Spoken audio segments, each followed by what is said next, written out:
live on Joy 99.7 FM here in Accra and Kumasi. We're on Love 99.5 FM. Affiliates across Ghana's 16 regions. We're on myjoyonline.com. We are on Facebook. In the next 60 minutes here on Newsnight. Choboy! Yeah! Choboy! Yeah! Choboy! Yeah! We declare an industrial action effective today, Wednesday, 20th March 2024, to press home our demand. And effective today, 3 teacher unions declare nationwide strike, citing failure of government to renew collective agreement, complete the distribution of laptops to all teachers, and freezing of salaries of its members by the Office of the Special Prosecutor.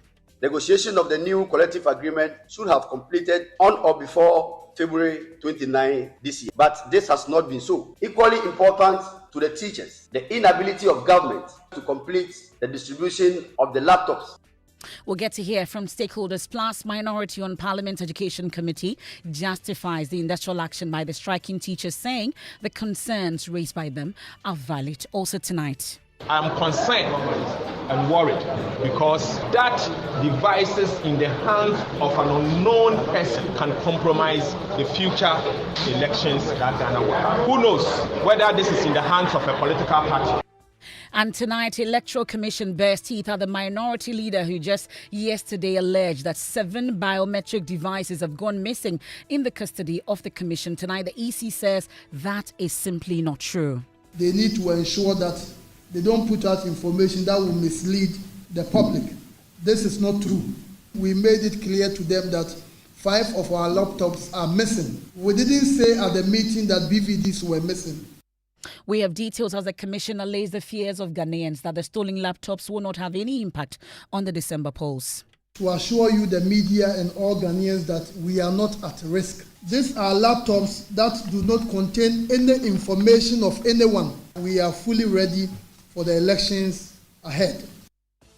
And also tonight, as Parliament prepares to rise, NDC and NPP MPs clash over zipline contract, with the minority arguing, contrary to claims by the Vice President, the state is dishing out millions to pay for the service whether or not it is used. But we must probe this agreement. Other countries are paying per delivery. If you go to Tanzania, this is what is done. If you go to Rwanda, that is what is done. And we must even define what they should fly, so that they won't go and fly paracetamol just because they want to do more deliveries and get back to us to pay. I'll take you live to Parliament for all the details there. In business, Ghana's economy rebounds strongly in last quarter for 2023 after some challenging numbers in the previous months. And in sports, Ghana's athletics team set sight on the men's 4x100 meter relay gold medal as the event is set to take off in an hour's time. And speaking of rankings, Accra now ranks as a 10th most polluted city in Africa. That's according to the latest 2023 annual World Air Quality Report by IQ Air. You want to stay for details of that and more here on Newsnight. Your thoughts, your comments, your suggestions are welcome. Is via WhatsApp is 055 1111 997. I am Emefa Apawu.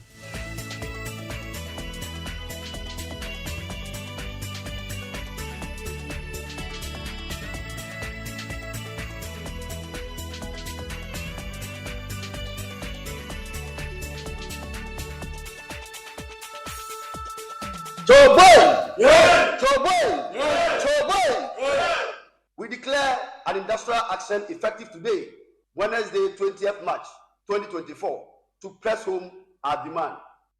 And expect no teacher to show up in the classrooms starting tomorrow. We're told it's taking immediate effect today. Well, this is because 3 teacher unions, the Ghana National Association of Teachers, NAT, the National Graduate Teacher Association, NAGRAT, and the Coalition of Concerned Teachers, CCT Ghana, have all declared an indefinite action following delays in the negotiation of their collective agreement. The striking teachers also cite Ghana Education Service failure to complete the distribution of laptops to all teachers, as well as the freezing of some salaries of its members by the Office of the Special Prosecutor, among others, as the reason for this particular action. Well, speaking at the press conference here in Accra earlier today, NAT President Reverend Isaac Owusu said they find the posture of government and its sister agencies unacceptable. 1. Delay with negotiation of the new collective agreement. It will interest you to know that following the expiration of the collective agreement in 2023, negotiation of the new collective agreement should have completed on or before February 29 this year. But this has not been so. Thus, the new collective agreement stand unnegotiated, and we raised this concern in our letter to the Director General of GES dated 29th February 2024, and also informed the National Labour Commission accordingly. As we gathered here now, the issue is still outstanding.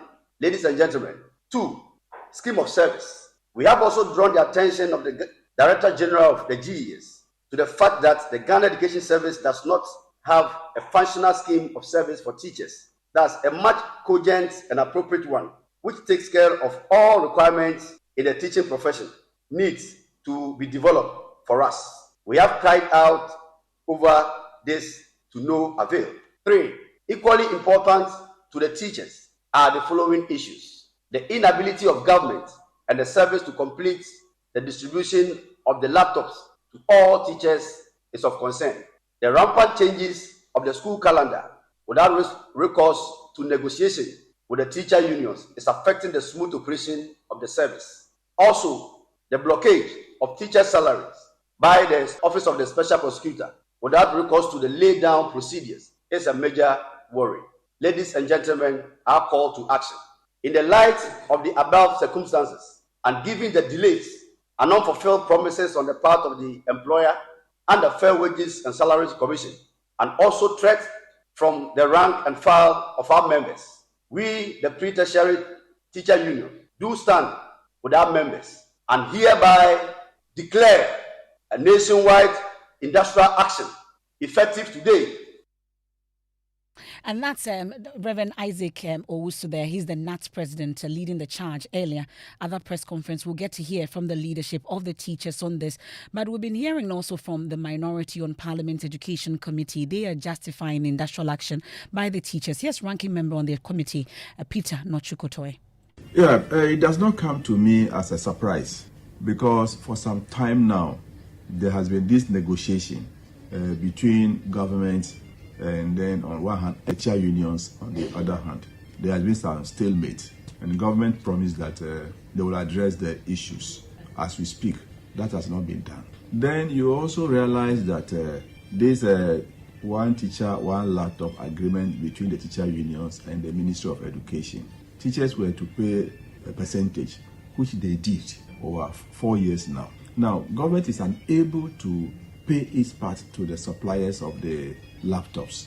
And yesterday, Parliament had to approve 98 million Ghana cedis for Get Fund to enable them pay the counterpart funding from the Ministry of Education.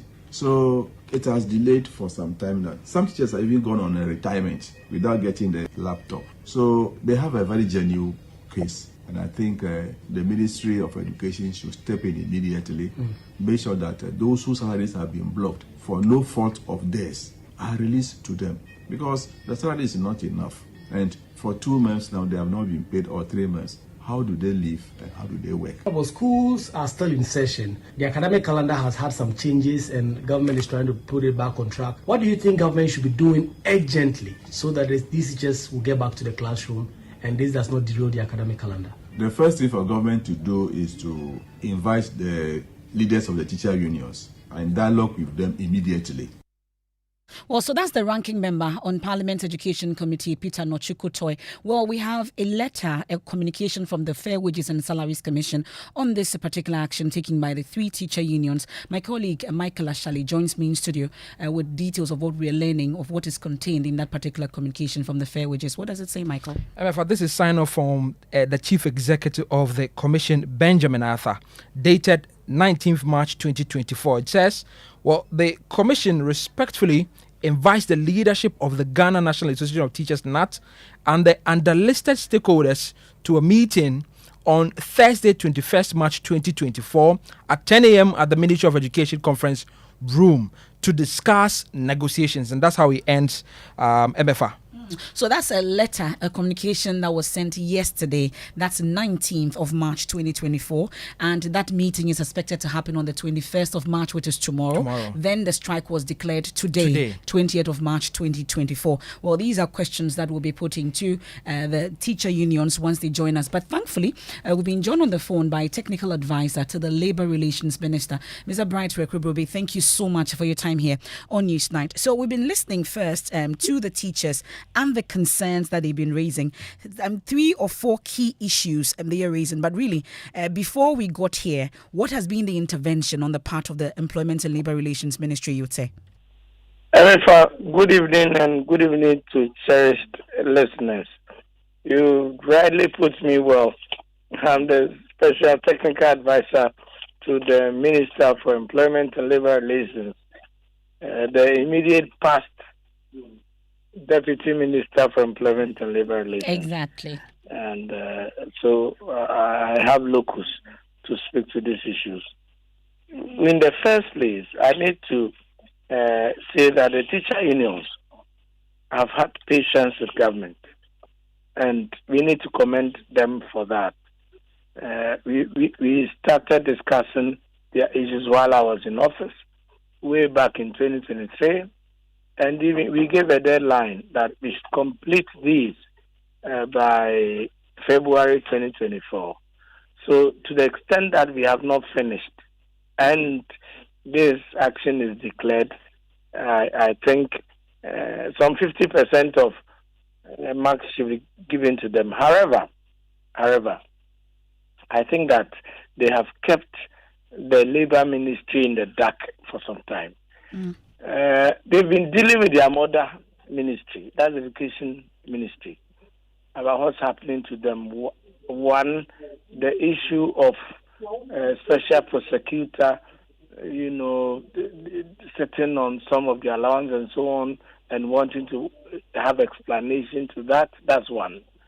And then also the issue of negotiations on their conditions of service. Their conditions of service expired in 2023, and we are looking forward to do a new one, which will span the next 2 years. I mean, that has not happened, but I am pleading with them. We have heard what they have tabled, and as I speak with you, I've spoken with their leadership.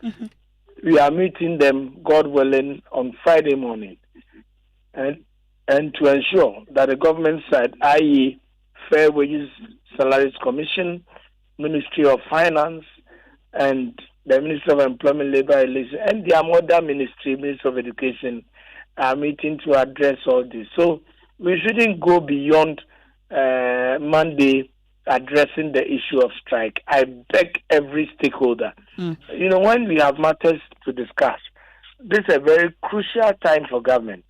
A lot of things are being done, and we want them to stay with us. They have grievances we have had, and we are putting all steps together to ensure that. So let us, as I speak to you, formal invitation letters have been sent to all the unions, and God willing, Friday we will meet, and I'm sure by the end of the meeting, based on the resolutions and how far we are going and how far they will see that government is committed to addressing those issues, we should be able to get it through. So, but Mr. Bright, once again to understand government that it takes a lot more. This interministerial is not only the Ministry of Education. It cuts across. Education comes in. Yes, that's their mother ministry. Finance has to approve of all these finances before we can give headway. So I beg you people. Well, you are begging on the radio, but one wonders why this begging did not go on until the strike was declared today. Listening to the teachers, this has been ongoing from August 2023, and any time that meeting is called, they come in, is full of unfulfilled promises. I'm sure by now you've been finding out from their mother body, which is the Education Ministry. What really was the challenge in resolving these issues? That is the problem we have with the Employment Ministry. Most of the time, matters come to us BID, brought in dead. they wrote this letter to their mother ministry without even recourse to copying us. When they have issues, OSP chasing them, they write to their mother ministry, we are not aware. They have issues of bargaining certificate, they deal with their mother ministry without recourse to the labor ministry. Now there's a challenge. You are even calling us. So we beg them. I've always told them, when I was the deputy minister, I told them that anytime they have issues, they should copy the labor minister. Even they want to deal with their mother ministry, they should copy the labor minister. Because when it comes to matters that are dire and we have to come in, eventually we come in. So they should copy us so we know. Well, now that we know that these are issues, we have summoned them. They will come to us. We'll resolve this matter and we are okay. Okay, so this particular meeting on Friday will deal with the leadership of these teacher unions, but the larger teachers, at least, they are listening to you now. They have raised some 4 key concerns: laptops to the teachers, the rampant changes of calendar, the curriculum they talk about. They also talk about the blockade of some salaries by the OSP, and then their collective agreement. Maybe to the larger teachers, really, how are we hoping to resolve these issues by Friday? Emefa, I am telling you that some of the issues are so much specific to the mother ministry. Okay. I.e. the calendar and so on, they can deal with it. Those that are involving matters of finances, that finance ministry must resolve and so on. That's why we come in. We will go and resolve, sit down with them. So Friday meeting would bring all of us together, and these 4 issues will be resolved. And parents should be kept. I'm giving all assurances on your medium to parents that they shouldn't worry. Some of these things come. There are matters that must come for us to resolve. And they should have all the assurances that, God willing, we'll resolve these issues by Friday and everybody will go to the classroom. Teachers will be teaching people, will go and learn. Well, stay with me briefly and let me bring in Patrick Nisaki. He's the Deputy General Secretary for the Coalition of Concerned Teachers Ghana. Joins us on the line as well. So we are grateful for your time, Mr. Saki. So you've heard the technical advisor and former Deputy Minister for Employment and Labour Relations. The plea is out there. At least these are issues that will take time to be resolved, and then hoping that Friday, when you meet, at least you'll be able to call off this action. This is enough assurance for you. Thank you very much, and thank you for your listeners. What I want to say is that the issue started not today, and I don't think that the issues at stake, all of them, can be addressed by Friday. The issue of teacher laptops, we started drumming home the teacher laptops not today. It's been over 3 years since the monies were deducted from the teacher's salary, and they have not received the laptops as we speak. We have been receiving promises upon promises. We have made noise. We have spoken to all relevant stakeholders on the teachers whose salary have been blocked by the Office of the Special Prosecutors.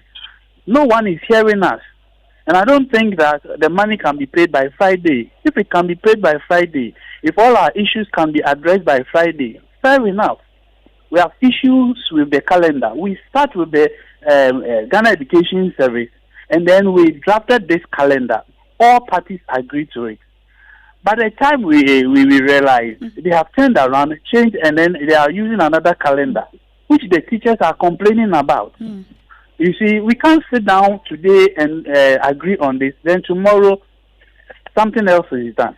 But the concern is on the also issue holding, on the issue of the conditions of service. Exactly. We sponsored a program at a negotiation program at Kufuria. We went. The Ministry of Finance were there.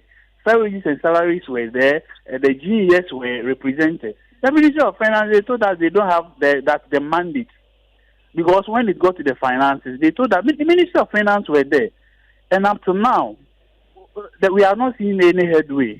So our members are also on us. So you are not confident. So we have nothing to do than to declare this action. So you are not confident that this plea will go anywhere, because really, and he's telling you, at least a technical advisor, he's telling you that by Friday, at least, they're hoping that we'll have a headway in some of the key issues that you've mentioned. You don't believe that will happen? We will go and listen to them. But you will not call off the action. Oh, no. We have not seen anything to call off the strike action. On what basis are we calling off the strike action? We have stated certain reasons why we are embarking on this action. Nothing has been done, and then we call off the strike action just because they have called us. Friday will not be the first time they have invited us when we have called on an action. You go, and then the same promises, nobody tries to fulfill it. In fact, it gets to some time, if you call people, the stakeholders, the ministry, nobody replies to your call. They don't even acknowledge it. So we've got to a place where we think that, in fact, we can no longer contain the pressure from our members. But Mr. Zaki, really, we saw a letter from the Fair Wages and Salaries Commission to your outfit. At least you were supposed to meet tomorrow, and then you go ahead and then call a strike today. We cited the letter after we declared. But is that not bad faith? Is that not bad faith, Mr. Zaki? Is that not bad faith? You were supposed to meet the Fair Wages on the collective agreement concerns tomorrow. We cited the letter after we have declared the strike.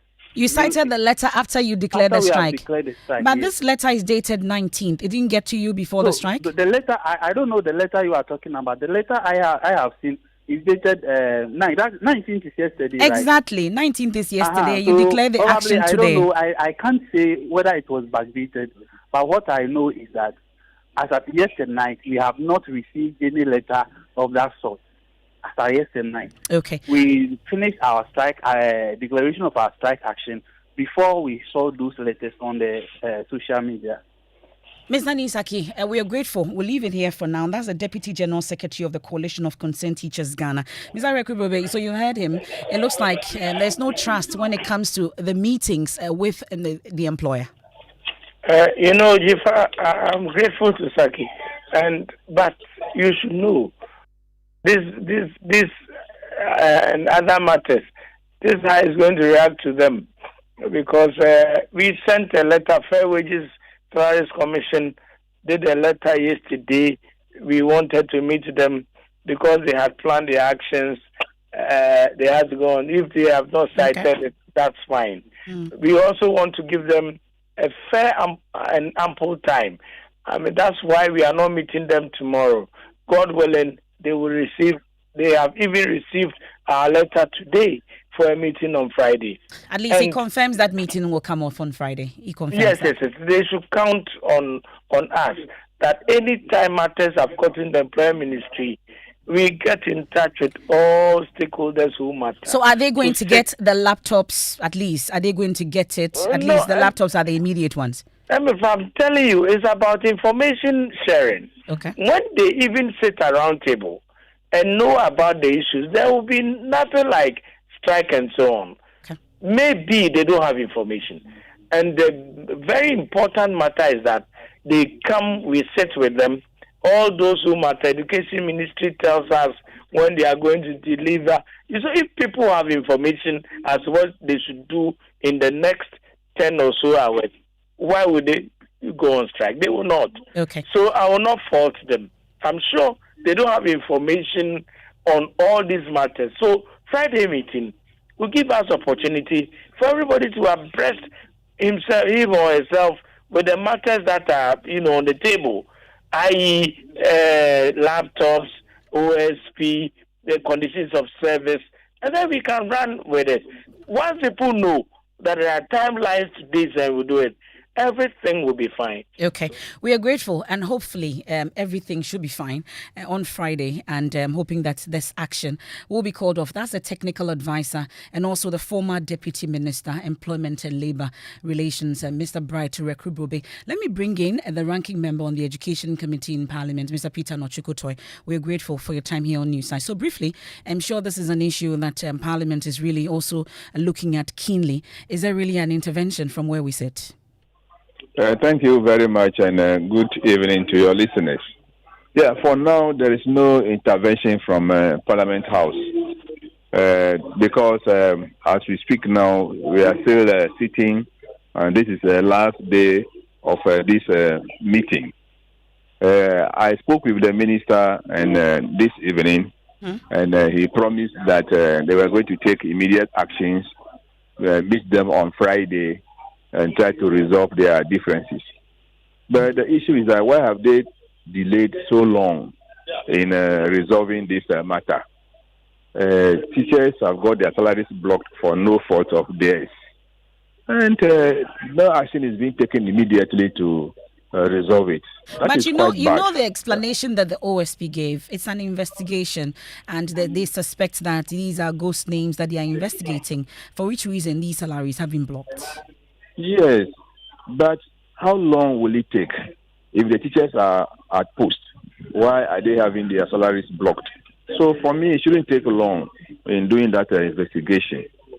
Then secondly, the teacher laptops. For over 3 to 4 years now, this has been hanging. It was only yesterday that GetFund brought their formula to pay the 98 million arrears on behalf of the government, which is not fine. Yeah, so teachers are paid for their laptops. Give it to them for 3-4 years now. Why are you doing that? Some have even gone on retirement without getting their copies or their laptops. So I think it's unfair. Ms. Anochukwuto, we are grateful. That's the ranking member on the Education Committee in Parliament. There, are you a teacher? If you're affected, what exactly are your concerns? You can send them via WhatsApp, 055-11-11997. Let's get into the election headquarters now.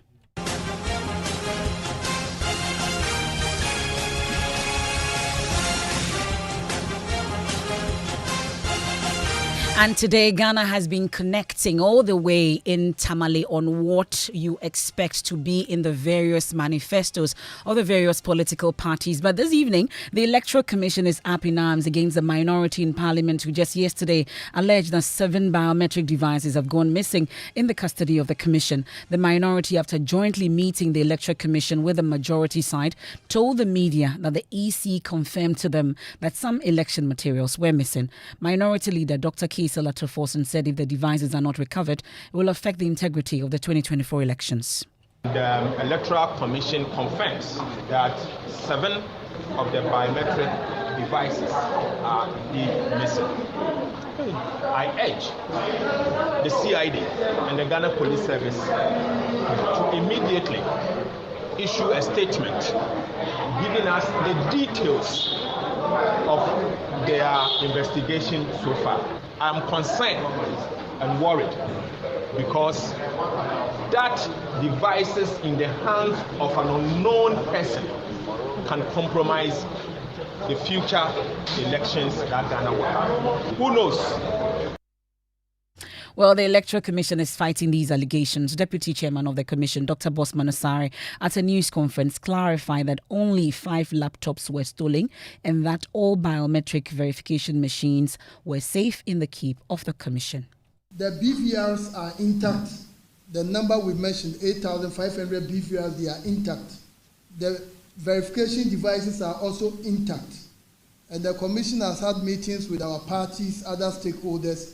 We have never said it anywhere that we do not have the equipment to undertake the 2024 general elections. So as I said, we believe that those who are public figures, when they are putting out information, they need to ensure that they don't put out information that will mislead, miseducate, and misinform the public. This is not true. The Commission is not thinking about any procurement of equipment. We had a meeting with the leadership of Parliament yesterday, made up of the majority and the minority. It was in that meeting we made it clear to them that 5 of our laptops are missing. We didn't say at the meeting that BVDs were missing. Neither did we say BVRs were missing. We said 5 laptops. And these 5 laptops do not contain any information of voters. The BVDs are used for verification during elections. They are used for verification during elections, the BVDs. The BVRs are used for registration. The BVR, they come in the form of, in a box. We call them the BVR kits. In that box, you are going to have a laptop. You are going to have a scanner. You are going to have a camera. And you are going to have a printer and other devices which constitute the kit. So each of the individual equipment that make up the kit, on their own, they do not have any bearing on our activities. Neither do they have any bearing on our registration exercise. It's only when we put them together And when even we put them together, we must activate them. The BVRs are intact. The number we mentioned, 8,500 BVRs, they are intact. The verification devices are also intact. And the Commission has had meetings with our parties, other stakeholders. We have never said it anywhere that we do not have the equipment to undertake the 2024 general elections. So as I said, we believe that those who are public figures, when they are putting out information, they need to ensure that they don't put out information that will mislead, miseducate, and misinform the public. This is not true. The Commission is not thinking about any procurement of equipment. Well, Dr. Bosman Asare also says they've reported the case to the police and investigations have begun. Again, we want to emphasize that what the EC said yesterday was that 5 laptops are missing, and we are working with the security agencies to arrest and prosecute the suspects. Our systems are secured. Our systems are very, very robust. And as I indicated earlier, we are so robust to the extent that we are convinced that in 2024, come December 7th, we are going to organize another perhaps transparent, credible elections, which will go down as one of the best in our country. So again, our systems are very, very much secured. So you heard there the EC commissioner. He's refuting claims that this 5 laptops that have been stolen will affect any elections organized by the commission. Let me quickly bring in the Deputy General Secretary of the NDC. I'll take you to Parliament also because that claim was made by the minority leader in Parliament yesterday after that meeting with the Electoral Commission. Mr. Gwande, so you've heard the assurances from the Electoral Commission, 5 laptops and not 7 BVD or BVR devices that we earlier heard about, and that this will not affect the organization of the election in December. This satisfies you, doesn't it? Thank you very much, Emefa, and thank you. Good evening to our cherished listeners. I think that I've listened to Bosman Asare, and the biggest challenge is that you cannot trust the words of Bosman Asare because he's proven so many times not to be transparent. He's proven so many times to appear to be politically biased. Mr. Gwande, please, if you could speak specifically to the concerns that we raise now, and not the personal. I'm not asking about the personality of Dr. Bosman Asare. I'm asking about the concerns that your party raised earlier about these machines that were missing. Says that they are not missing. They are laptops that are missing, and they've reported to the police trying to find it will not affect the integrity of the election. Can we speak to that, please? But in the midst of all this, he's saying that they are fortified. They are fortified, but we are dealing with theft. How come? The DVD, the machine we are talking about, doesn't come in units, in pieces. It comes in a unit. So the laptops are actually connected to a unit. And afterwards, you close it like a suitcase and you place it. Whenever they want to clean, they protect the place and make sure they clean so that it doesn't get missing.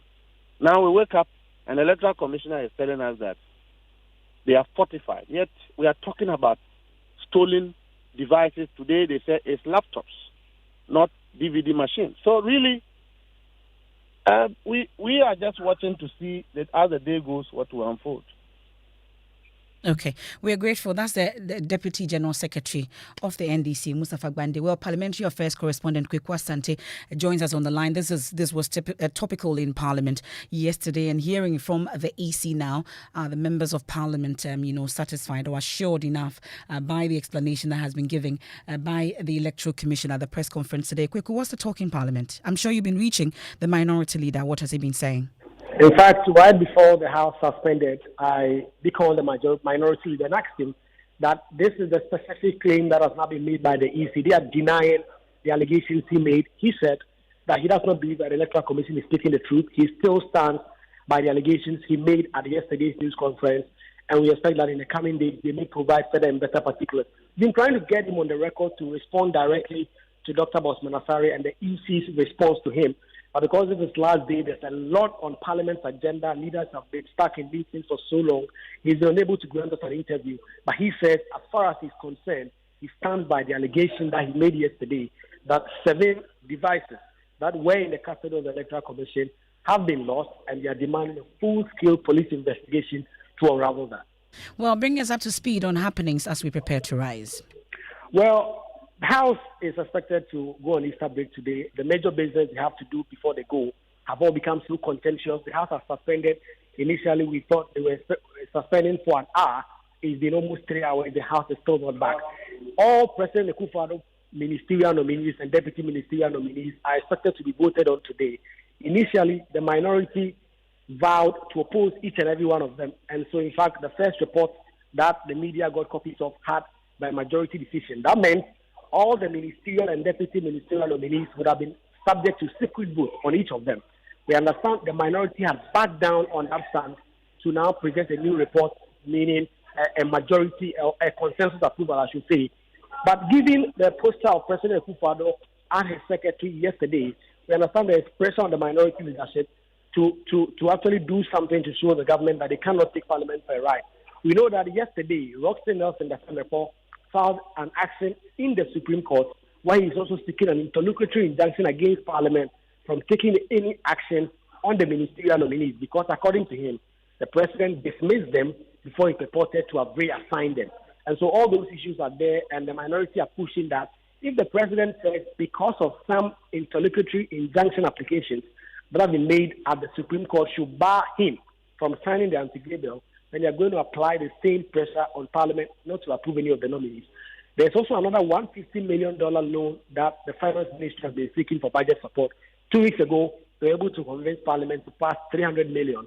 Today, MPs in the minority side are blocking that $150 million. So we expected that today the House is going to rise very early today.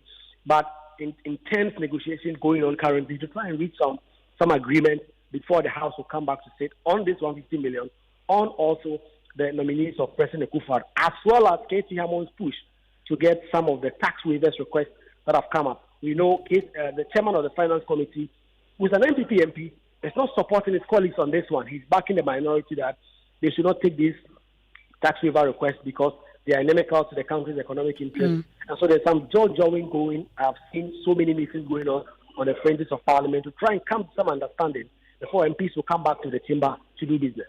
That's Parliamentary Affairs correspondent Kweku Asante there, bringing us up to speed on happenings in Parliament as they prepare to go on Easter break. Let's do business. George Wiafe is in the studios. Hello, George. Hi, Emefa. And coming up, Ghana's economy rebounds strongly in last quarter of 2023 after some challenging numbers in the previous months, and cabinet to approve the country's policy on artificial intelligence as government moves to regulate the program and lessen its negative impact on the economy. The business news on Newsnight is brought to you by MTN Business. Welcome to the new world of business. Kingdom Books and Stationery, Syntax Tanks and Pepsodent, Herbal and Charcoal. Can you hear it? The freedom in our songs, the sound of liberty that rings from Kaswa to Karaga, from Tamale to Takoradi. It's in the pestles that pound from coast to coast. It's in the busy offices, the crowded streets, and the noisy schools. It's in the wisdom of our elders and in the laughter of our children. It's in seeing how far we've come and looking at how much we can grow. It's in knowing that still Ghana go be. Happy 67th Independence Day, Ghana. MTN.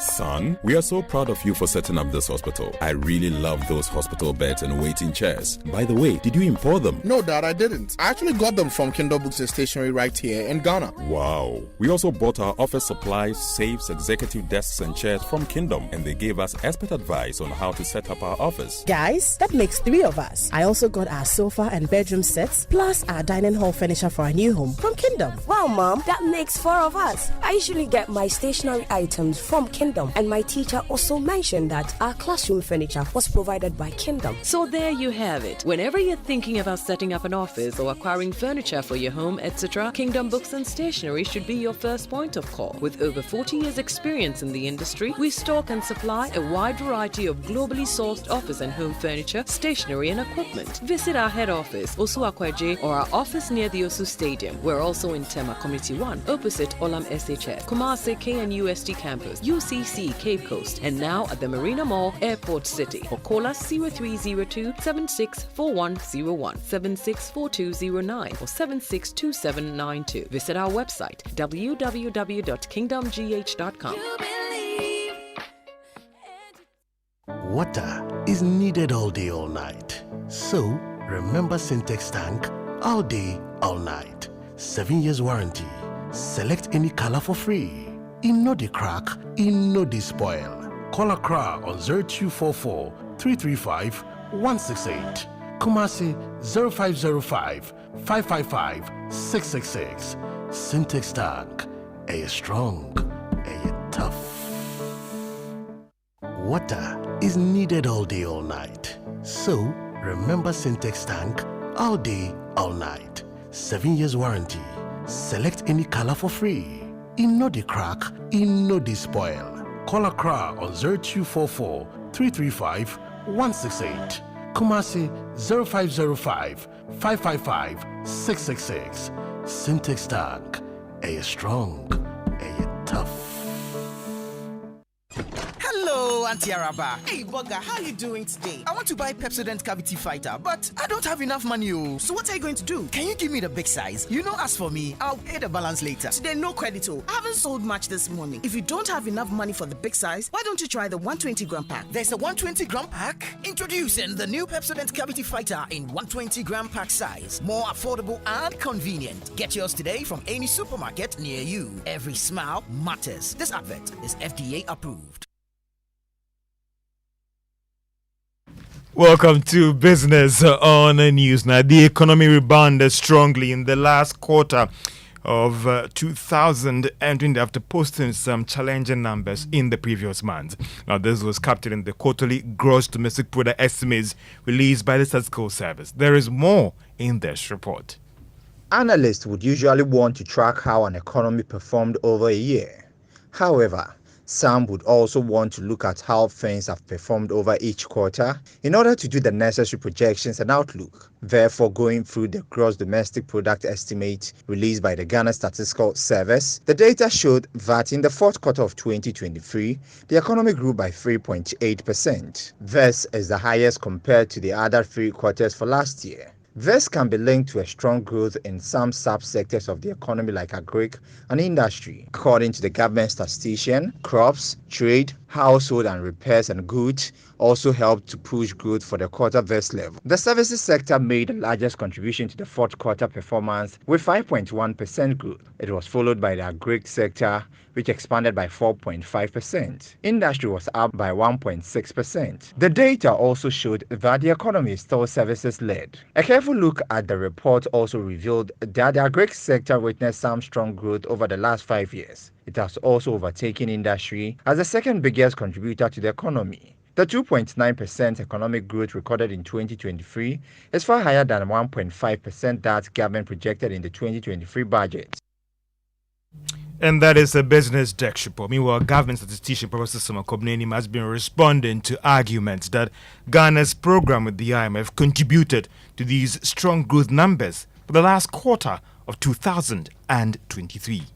Immediately, we need to consider whether we've exhausted the full potential impact of the IMF dispensation and whether the 2.9% it's only the basis for which we're going to see further changes in the year 2024 and beyond over the space within which we are under this dispensation. So for now, if you compare the growth rate in 2022 of 3.8%, slowing down by 0.9 percentage points to 2.9% in the year 2023, we need to begin to ask ourselves questions. I will not be quick in drawing conclusions because of what has happened within the year 2023. Because within the year 2023, on a quarter-on-quarter basis, we are seeing a reversal in the slowdown that we saw. 3.1, 2.5, 2.2, and now in the last quarter we are seeing a reversal of that slowdown to 3.8. So it's important we put all these into perspective. That is what is happening on quarterly basis, what is happening on yearly basis, when the intervention happened to help us draw good conclusions. And government statistician Professor Samuel Kobnenim. Let's still stay on this because economist Professor Peter Korte says a lot more still need to be done to extend some support to the agric industry if government wants to sustain this performance. For me, jobs and to enhance job creation, you need to target manufacturing, you need to target agriculture. Those are the two major sectors that if we're able to support the value chain, we're likely to create more jobs for our citizens. So let's look at that. Government has to look at agri carefully. How it's going to support not just one, just providing input credit, but the entire value chain. How it's going to support it with some large-scale commercial farmers to ensure that we revamp agri and grow at a much faster pace. Then industry, manufacturing is key in terms of job creation. And that is economist Professor Peter Cote, now managing director of the IMF. Kristalina Gogiva has maintained that past election overrun might have contributed to the major cause in terms of the recent crisis that hit the economy. The IMF MD's revelation is coming at a time that government had linked the economic challenge from 2021 to the Russia-Ukraine war and COVID-19. But speaking at engagement journalists in Accra, the IMF boss noted that government could be facing the test this year. She's optimistic about the outlook for the economy. We projected growth of 1.5%. For 2023, Ghana outperformed this projection. Growth is 2.3%. We projected inflation to go down to around 27% from the high of nearly 54%, and it actually is down to 23%. In other words, again, performance is better than we expected. Both the fiscal and the external positions have improved, and exchange rate volatility has eased. There is still work to be done. We need to continue on that path to rebuilding confidence, fully restoring macroeconomic stability and debt sustainability, and promoting an economy that is more inclusive. IMF Managing Director Kristalina Gogiva and a cabinet is said to approve the country's future intelligence policy in the coming days. This is part of government efforts to ensure the country is not overtaken by the risk that it poses to the economy. Esle Usekufu is the Minister for Communications. It's been work done. It was developed through multiple stakeholder consultations. The minister and her team didn't sit in a room and develop it. It was supported by the GIZ, the German Development Finance organization. The Data Protection Commission led its development. Multiple regulators, academics, civil society, network operators, the regulators, all of them worked on developing this policy, mindful of the huge impact that AI can have, both positively and negatively, how to maximize its benefits and minimize its negatives as well. Minister for Communications, Esle Usekufu. Now to other stories. In consumer goods manufacturing giant Unilever has reaffirmed this commitment to increase proper oral health care in the country, especially from the young age. Now, today's MPEP student joined the basic students in Accra to mark this year's Oral Health Day. It seeks to create awareness of oral health and prevention of diseases. Category manager of oral care in Unilever, Ferabidu, has been speaking to Joy Business about the significance of this and its impact on the economy. So for World Oral Health Day, it's a day which we have set aside, not just for us in Pepsodent or Unilever. It's a day which was started off by the World Dental Federation, FDI, since 2007. On that particular day, this is today, 20th of March, we set aside to talk about, advocates about oral hygiene, the issues around it, the preventive mechanics we can do, advice, just to make people aware of the importance of oral hygiene as part of total health for an individual. And that's why we have set aside this day. So on this day, you notice the people who came to speak. It's not just Unilever, Pepsodent. You have people beyond Unilever. You have people from the Ghana Dental Association also taking part. You have people from government institutions. The GES is a key partner for us because we are talking to kids. And the category manager for oral care in Unilever Ghana, Vera Budu. To the stock market, MTN was up by a peso to close at 1 Ghana cedi 57 pesos. In terms of returns on the Ghana Stock Exchange, it's almost at 10% if you have invested on the market. And that's all for business on the News Night. Back to you, Emefa. Thank you very much, A lot of George. things happening in the studio. Yes, a lot. We're watching the Africa Games as well. And Musbao is here. Musbao, Charlie. Yeah, Emma, for me, it's the 4x100. It was relay that just happened, and you just heard a snippet of it. And we're going to bring you. It just happened. It just happened when Nigeria winning the gold medal and Ghana coming second with the silver medal. The women's edition also happened. Ghana managed to clinch the bronze medal. Nigeria won the women's 4x100 meter relay and also clinched the men's category. So they've completely dominated that. This is how the men's event did happen. Two, very well run. Solomon Hammond is being handed over by Benjamin Azamati. Hammond is going up against Alaba Olukule of Nigeria. This is it now. The anchor light is Shorishi. Oh, the Ghanaians have.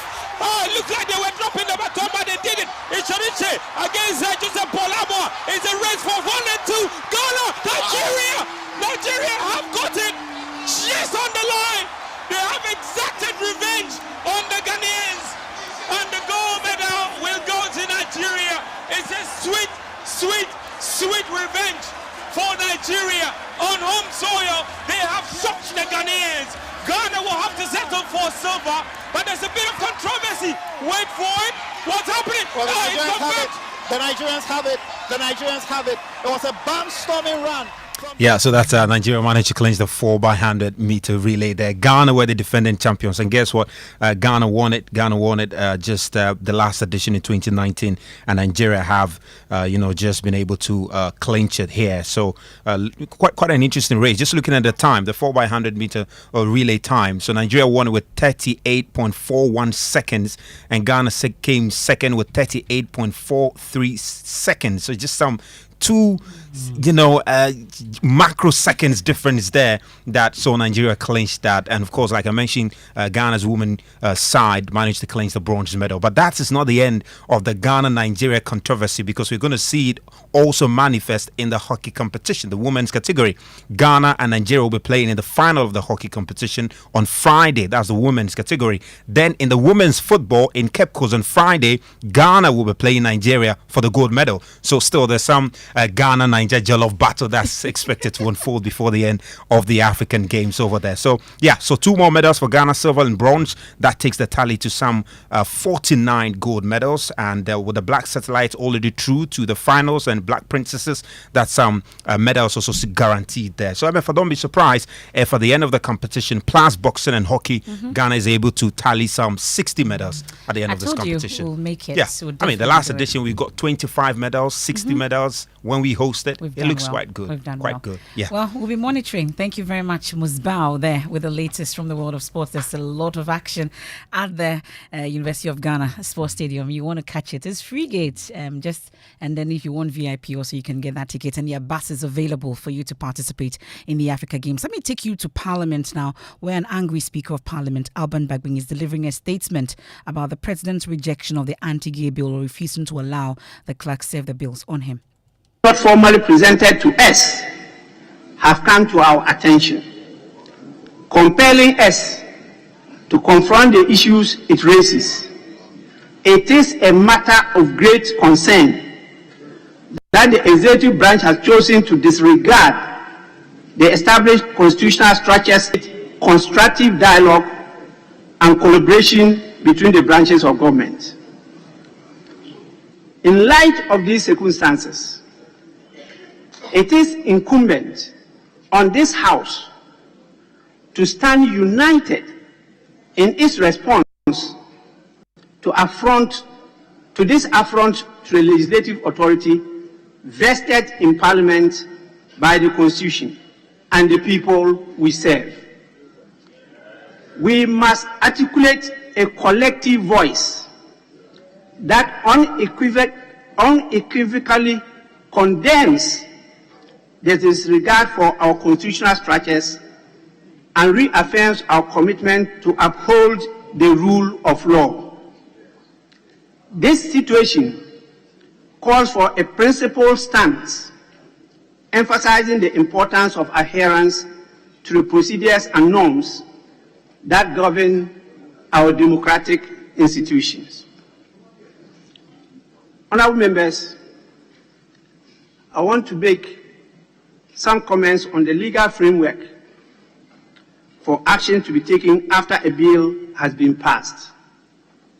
This is important for the information of all, including the people we represent.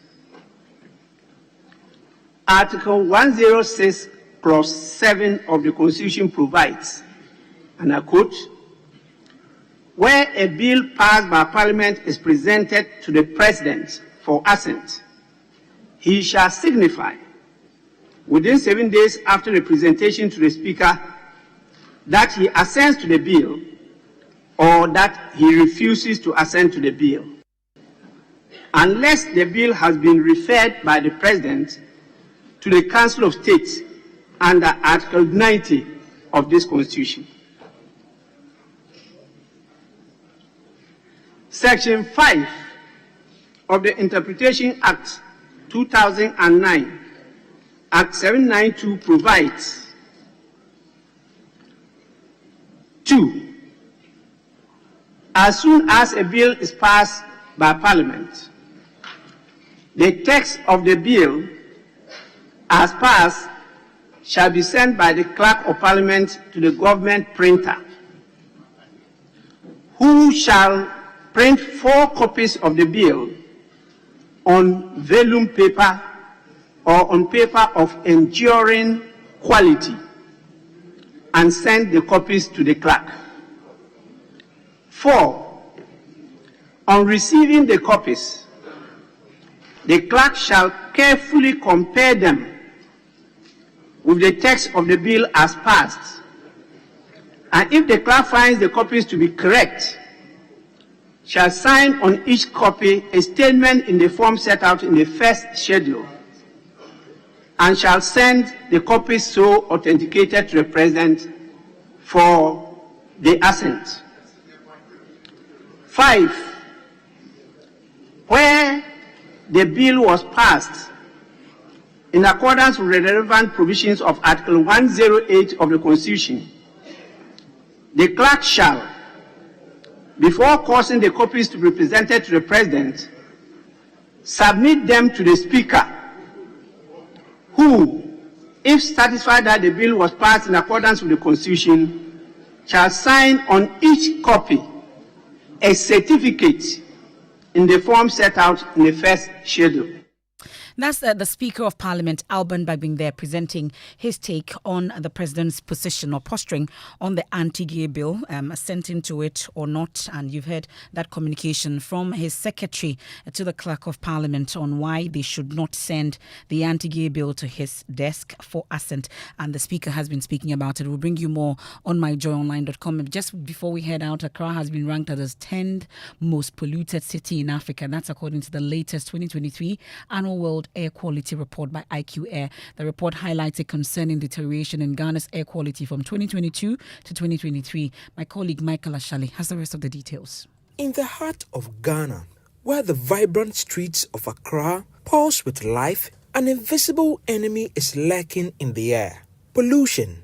The latest 2023 Annual World Air Quality Report, meticulously assembled by IQ Air, has painted a grim picture of Ghana's air quality, marking it at an all-time worst. Accra stands as Africa's 10th most polluted city, echoing a growing concern across the continent. In 2022, Ghana held the 27th spot among the world's most polluted countries. However, the latest report positions Ghana at the 17th spot, showcasing a stark decline in air quality. The average PM 2.5 readings, a crucial indicator of air pollution, have been steadily rising. In Africa, Ghana was ranked as the 6th most polluted country, with an average PM 2.5 reading of 33.2 micrograms per meter cube. The average Ghanaian is breathing in pollutants at least 6 times the recommended limit. According to WHO, air pollution causes around 28,000 deaths yearly in Ghana, meaning one person dies approximately every 90 minutes. This story was a collaboration with New Narratives. Funding was provided by the Clean Air Fund. The funder had no say in the content of the story. For Joy News, Michael Ashali. And tributes continue to pour in for a Boga High Life pioneer and Akko Tibrofo hitmaker George Dako. Maxwell Agbagba put together this report for him.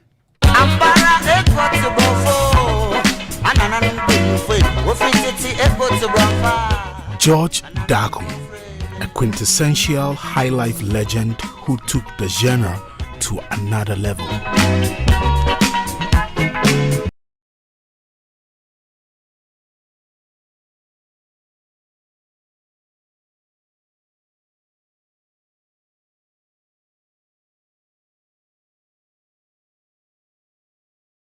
In the 1970s, his music is simply timeless. His first album, The Reborn Avengers, was known for its special guitar beats. He settled in Germany, where he helped to form the Bastop Band.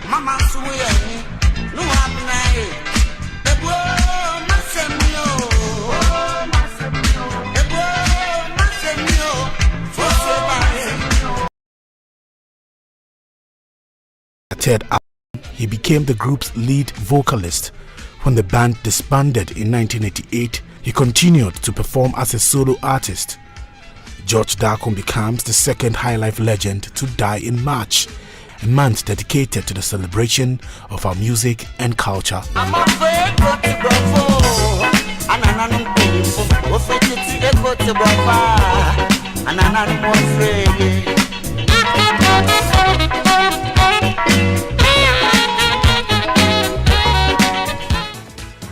May his soul continue to rest in perfect peace. And it's time for Strong and Sassy as I head out. You're right. I'm good. Emefa, let me ask you a question. Don't ask me any question. Oh, no. This is not imagine if, right, you were like maybe 21 or 22, and then one afternoon, you see that your uncles have come to the house, and they're having a discussion. Then your mother comes to call you, Emefa, va, cho. Then you come to the living room and you come and sit down. They said that they have found a husband for you. How? So they'll be bringing him to the house and all of that. They don't ask you any questions. They found a husband.